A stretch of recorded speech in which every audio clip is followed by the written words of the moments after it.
मनुष्य जन्म बारंबार पाउन वास्ते कहीं करना चाहिए? नहीं, मनुष्य का जीवन बारंबार नहीं मिलता है। अगर अधर्म करोगे तो नाना प्रकार की योनियों में भटक जाओगे।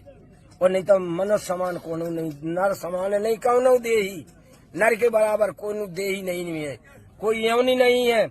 इसी को पा करके मनुष्य देवता भी बन सकता है, भगवान से भी मिलता है, और इसी को पा करके राक्षस भी बनता है। इस मनुष्य जन्म में मनुष्य जन्म, मनुष्य में परोपकार हो, सद्भावना हो, सद्बुद्धि हो, सद्विचार हो, तो आप भगवान के रूप में मानो जाओगे और पूजोगे। क्या ये जितने भी मानव शरीर में धारण करके हमारे परमात्मा ने ही मानव शरीर धारण किया है, तो वो रास्ताएं बताई हैं। तो बाबा जी एक बात और है कि साधु जीवन जी नहीं भगवान प्राप्त कर सका या गृहस्थ भी करता है। ऐसा नहीं कि क्या हम गृहस्थ नहीं थे, गृहस्थ से तो जन्मे हैं, पहाड़ से नहीं हुआ है हमारा जन्म। हम परमात्मा नहीं है जो किसी पहाड़ से पेड़ से जन्म ले लें। हम भी तो आप ही के गृहस्थ जीवन से पैदा हुए हैं, और उसको त्याग करके भगवान के प्रति भजन किया है, भजन करते हैं। और न झूठ बोलेंगे, न झूठ चलेंगे, न झूठ वाले के पास बैठेंगे। सही है।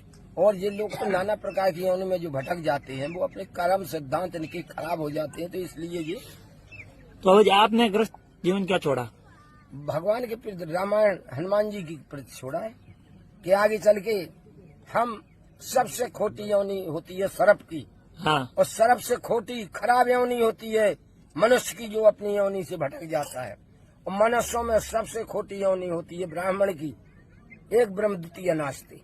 भगवान के प्रति सद्बुद्धि, सद्भावना, सद्विचार रखो तो आप सदा ही भगवान के रूप में पूजे जाओगे।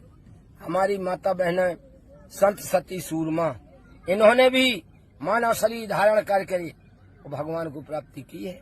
क्या केवट ने क्या किया था, सबरी ने क्या किया? सही है। गड़का सुगा पड़ावत, गड़का तरगई सदन कसाई। ये क्या है? ये भक्ति है।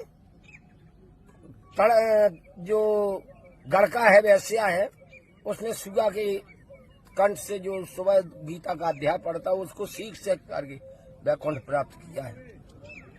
दुष्टमय बुद्धि छोड़ के भगवान में बुद्धि लगाई। अजामिल पापी था, साधुओं के महापुरुषों के बाग से उसने अपने बच्चे का नाम नारायण तक रखा था। तो उस नारायण तक का जब भी कष्ट हो लड़का को बुलाए, मगर वो नहीं जानता था कि नारायण तक नारायण भगवान का नाम है। इसमें वो उद्धार हुआ है। उन्हीं में हम लोग भटकते, उन्हीं में जगह जाए। ये हमारे अवतारी महापुरुष कपिलदेव भगवान ने तपस्या करके सागर के पुत्रों का 60,000 का, और भागीरथ ने गंगा मंगा के उद्धार किया गंगा सागर। वही कपिलदेव मुनि भगवान का अवतार है 24वां अवतार में। तो इसी बहाने से, इसी कारण से, इसी नाम से उनके स्थान पे आकर के हमने कल स्नान किया। मतलब यहाँ पर दूर दूर से आते हैं लोग? नहीं, हमने आया है।